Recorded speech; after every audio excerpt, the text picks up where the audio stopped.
Welcome dear friends, आज की video में हम लोग जानेंगे how to fill annual property return. पूरा स्टेप बाय स्टेप प्रोसेस सिर्फ 3 या 4 मिनट के अंदर मैं बताऊंगा।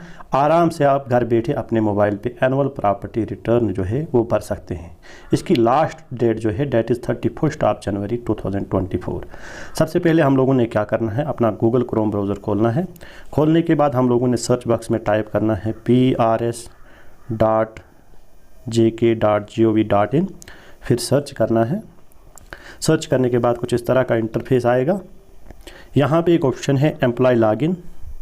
एम्प्लॉय लॉगिन वाले ऑप्शन पे हम लोग क्लिक करेंगे और यहाँ पे एक पेज आ रहा है लॉगिन पेज, जहाँ पे हम लोगों ने क्या करना है, first we have to enter our CPIS number, then password, और यहाँ पे जो कैप्चा दिया गया है यहाँ पे देखिए, इसको एज इट इज़ इस नीचे वाले बॉक्स में फिल करना है।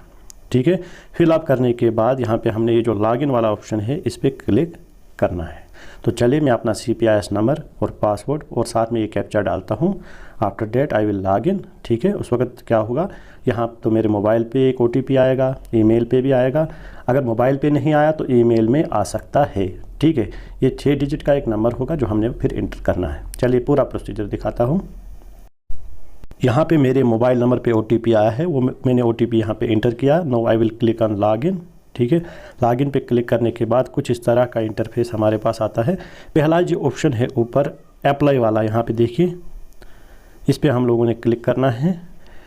अप्लाई करने के बाद यहाँ पे पहला पेज खुलता है जहाँ पे आपका नाम होगा। ठीक है, लेकिन मैं आपको एक चीज़ बताऊँ, हमने पिछले सालों के भी एनुअल प्रॉपर्टी रिटर्न फॉर्म भरे हैं। अगर हम चाहते हैं कि वही डाटा हम यहाँ पे सारा लाएं, उसको अगर एडिट करना होगा, डिलीट करना होगा, कुछ नया जोड़ना होगा तो हम जोड़ सकते हैं। आसान सा तरीका होगा, हम लोग क्या करेंगे, ऊपर एक ऑप्शन है इम्पोर्ट प्रीवियस ईयर्स डाटा। इससे क्या होगा, हमारी आसानी हो जाएगी। ऑलरेडी डाटा फिल करके आएगा, हम उसको एडिट कर सकते हैं, उसमें कुछ कम कर सकते हैं या कुछ ऐड भी कर सकते हैं। तो यहाँ पे मैं क्या करूँगा, इंपोर्ट प्रीवियस ईयर डेटा, इस पर क्लिक करूँगा तो इस तरह का मैसेज शो होता है। यहाँ पे हम क्लिक पे ओके पे क्लिक करेंगे तो देखिए यहाँ पे पूरी डिटेल आ गई है एम्प्लॉय की। ठीक है, हमने क्या करना है, अगर हमें कोई चीज़ एडिट करनी होगी, जैसे पे स्केल हमारा है या ग्रास सैलरी जो है पहले फॉर्म में, इसको हम चेंज कर सकते हैं क्योंकि पिछले साल की और इस साल की सैलरी जो है वो थोड़ा सा डिफरेंट है। ठीक है, आज जो सैलरी है ग्रास सैलरी वो ज़्यादा है, तो जो आज की ग्रास सैलरी है इस महीने की जो बनी है वो हमने यहाँ पे डालनी है ग्रास सैलरी में। ठीक है, इसको डिलीट करके हम लोग क्या करेंगे, ग्रास सैलरी यहाँ पे चेंज कर सकते हैं। हाँ, अगर किसी का ये पे स्केल भी चेंज हुआ है, यानी किसी का टाइम बॉन्ड पूरा हो गया है, ठीक है, तो उस केस में वो यहाँ पे अपना पे स्केल भी चेंज कर सकते हैं उस पर क्लिक करके। ठीक है, तो मैं यहाँ पे ग्रास सैलरी को थोड़ा सा चेंज करता हूँ और ये सारा कुछ करने के बाद मैं यहाँ नीचे अपडेट वाला ऑप्शन जो है इस पर क्लिक करूँगा। इंपॉर्टेंट चीज़ याद रखिए, ग्रास सैलरी आपने अपडेट करनी ही करनी है। ठीक है, तो ये जब आपने ग्रास सैलरी जो है वो अपनी नई डाली इस साल की, तो नीचे अपडेट वाले ऑप्शन पे आप लोग क्लिक करेंगे। क्लिक करने के बाद हम लोगों ने क्या करना है, यहाँ पे जो नीचे नेक्स्ट वाला ऑप्शन है उस पर क्लिक करेंगे। ठीक है, नेक्स्ट वाले ऑप्शन पे क्लिक करने के बाद कुछ इस तरह का आपके पास स्क्रीन आता है। यहाँ पे 2 चीज़ें ऑलरेडी इस प्रॉपर्टी में ऐड की गई हैं। पहली चीज़ है इमूवेबल प्रॉपर्टी, जिसमें बिल्डिंग वगैरह आता है, रेजिडेंशियल हाउस है। अगर आप कोई भी चीज़ इसमें एडिट करना चाहते हैं तो यहाँ पे जो आगे एडिट वाला ऑप्शन है तो आप इसको एडिट कर सकते हैं। ठीक है, जैसे अगर मैं यहाँ पे इस पर एडिट करूँगा तो यहाँ पे पूरी डिटेल निकल के आती है। ठीक है, अगर आप एडिट करना चाहते हैं तो यहाँ पे एडिट करने के बाद नीचे जो अपडेट वाला ऑप्शन है उस पर आप क्लिक करेंगे। अगर कुछ आपने अपडेट इसमें नहीं करना है तो there is no need to edit it. ठीक है, दूसरी चीज़ जो आपको यहाँ पे दिख रही है डेट इज़ मूवेबल प्रॉपर्टी। ठीक है, जिसमें हमारा कैश बैलेंस आता है, ज्वेलरी आता है, हाउस होल्ड आइटम आता है। अगर आप इसमें भी कोई बदलाव करना चाहते हैं तो यहाँ पे आगे फिर से देखिए एडिट वाला ऑप्शन है। ठीक है, आप उसको बदलाव कर सकते हो। ठीक है, तो उसमें वैल्यू वगैरह चेंज कर सकते हो या ऐड कर सकते हो, डिलीट कर सकते हो। ठीक है, अगर ये पूरा का पूरा ही आप डिलीट करना चाहते हैं तो आगे एडिट के आगे एक ऑप्शन है डिलीट, तो यहाँ से डिलीट मार के आप इसको डिलीट कर सकते हो। ये तो बात हुई मूवेबल प्रॉपर्टी की या इमूवेबल प्रॉपर्टी की। ठीक है, अब अगर आप कोई प्रॉपर्टी ऐड करना चाहते हैं, मान लीजिए आपने कोई व्हीकल खरीदा है, कोई गाड़ी खरीदी है, वेदर इट इज़ 2 व्हीलर और 4 व्हीलर, तो आप यहाँ पे ऊपर जो ऑप्शन है ऐड प्रॉपर्टी, इसमें जाएंगे। ठीक है, ऐड प्रॉपर्टी में जाके जब आप इस पर क्लिक करेंगे, ठीक है, ऐड प्रॉपर्टी पे क्लिक करने के बाद कुछ इस तरह का इंटरफेस आता है। चाहे आप मूवेबल इमूवेबल प्रॉपर्टी यहाँ पे डालेंगे, जो आपकी मर्ज़ी है, यहाँ कोई व्हीकल वगैरह है, हर कोई चीज़ डाल सकते हैं यहाँ पे। तो ऊपर प्रॉपर्टी टाइप आता है, फिर आपने अपनी मर्ज़ी है जो भी नई प्रॉपर्टी आपने ऐड करनी है, whether you have to add movable property or vehicle or immovable property. मान लीजिए यहाँ पे व्हीकल हम लोग डालेंगे, ठीक है।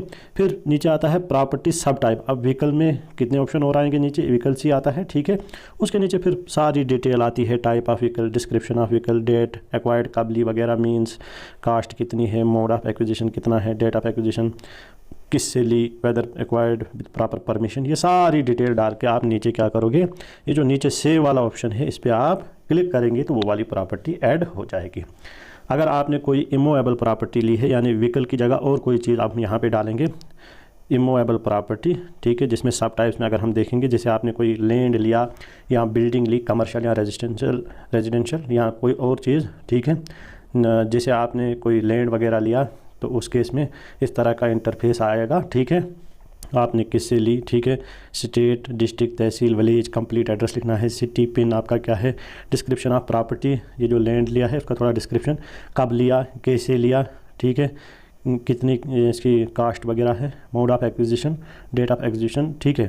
तो जैसे यहाँ पे मोड ऑफ एक्विजिशन किस तरह से लिया आपने, ठीक है।